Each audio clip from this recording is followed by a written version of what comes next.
Bonjour. Aujourd'hui, nous allons nous intéresser à cet énoncé relativement simple, relativement court. Cet exercice dont la résolution, en fait, ne nécessite que quelques prérequis de terminal. Mais cet exercice est intéressant en ce sens qu'il demande un certain niveau d'astuce et de bien lire l'énoncé.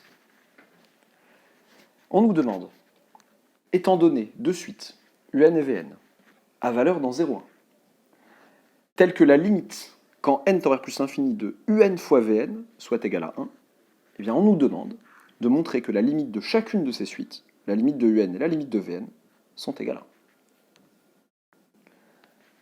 1. Bien évidemment, si on avait au départ que la limite de un et que la limite de vn était égale à 1, la limite de leur produit ne poserait aucun souci, elle ferait 1 par opération sur les limites. Il faut comprendre que là, on ne peut pas s'en tirer avec une opération simple sur les limites, on ne connaît que la limite de leur produit, et on ne sait même pas, a priori, que chacune des suites a une limite.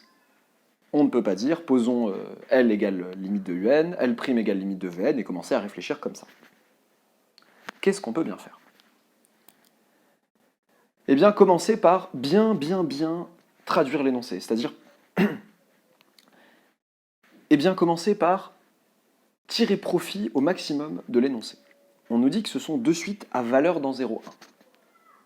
On a vu que le calcul, rapidement que le calcul sur les limites, des théorèmes d'opération sur les limites ici, tout de suite, ne pouvait pas servir en l'état. Qu'est-ce qu'on peut faire d'autre? Qu'est-ce qu'on est amené à faire d'autre pour calculer des limites en mathématiques? Quand on n'a pas de calcul direct à faire, souvent, on a recours à des encadrements, des inégalités. Qu'est-ce qui, ici, peut donner lieu à une inégalité? Cette information, à valeur dans 0,1.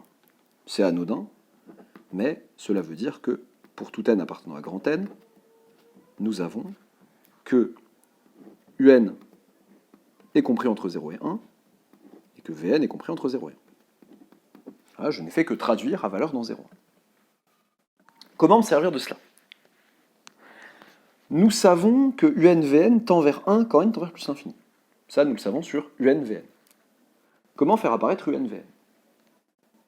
Un premier réflexe serait de se dire, bon, je vais faire un produit de ces deux inégalités. Attention, je peux le faire parce que les membres sont positifs. Donc 0 inférieur à un-Vn inférieur à 1. Mais convenez que c'est assez trivial, que ça ne me sert pas, que je sais déjà que la limite de un-Vn c'est 1, donc il n'y a pas d'intérêt majeur à faire ça.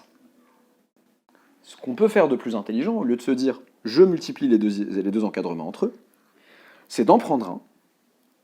C'est-à-dire que nous savons que 0 plus petit ou égal à un plus petit ou égal à 1, et de le multiplier, par exemple, eh bien, par Vn.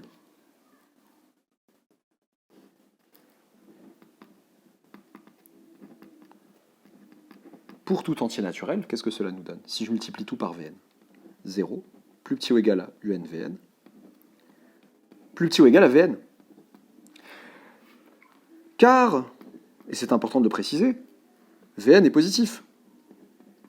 J'ai le droit de faire cela, j'ai multiplié tous les membres d'une inégalité, d'un encadrement en particulier ici, par une quantité positive. Cela conserve le sens de l'inégalité. Ok, mais alors dans cet encadrement, qui m'intéresse? Ce n'est pas lui qui m'intéresse, c'est lui qui m'intéresse en réalité. C'est Vn que je cherche à caractériser, et en fait dont je cherche à caractériser la limite. Donc il s'agit donc comme dans une sorte de cartoon où il y aurait les projecteurs qui seraient braqués au mauvais endroit et qu'on redéplacerait pour les mettre sur le personnage principal, d'encadrer Vn, d'essayer de se concentrer sur Vn. Donc en particulier, eh bien, on a que Vn, on a dit qu'il était supérieur à un-Vn, et on veut sa limite, et on veut une limite finie. Vous voyez à quel théorème je peux penser. Il y a un théorème en particulier auquel je pense, qui est le théorème des gendarmes. Mais pour avoir des gendarmes, il faut deux gendarmes. Il faut lui, donc lui dont je connais la limite, c'est très bien, mais il en faut un autre ici. Et bien c'est là qu'on ressort l'idée que Vn est inférieur ou égal à 1. Et oui, nous savons que Vn est inférieur ou égal à 1. Donc ça me donne ça. Pour tout n appartenant à grand N, Vn est compris entre un-Vn et 1. Or, la limite, quand n tend vers plus l'infini de un-Vn est égale à 1, et bien là c'est terminé. Je sais que certains élèves trouvent ça mignon, pardon, j'ai mal écrit mon n, certains élèves trouvent ça mignon de dire « Oh, limite de 1 égale 1 », merci, c'est trivial, pour bien se rassurer et dire que les deux ont la même limite, on l'a bien compris. Mais on peut tout de suite ici dire, donc d'après le théorème des gendarmes, ou par théorème d'encadrement, comme disent certains, d'après le théorème des gendarmes, eh bien que la limite de Vn est égale à 1.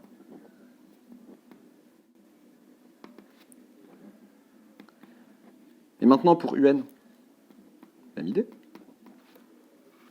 De même.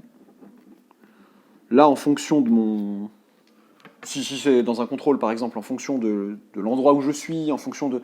Est-ce qu'on est au début du contrôle? Au début du contrôle, j'aurais plus tendance à tout détailler, même s'il s'agit de faire la même chose ici. Ou est-ce que je suis vers la fin, je manque de temps, le correcteur peut comprendre que de même, je prouve que, UN est égal à, que la limite de UN est égale à 1 par symétrie en fait, des rôles de UN et Vn dans l'énoncé.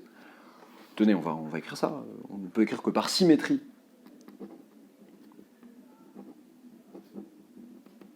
des rôles de UN et Vn dans l'énoncé.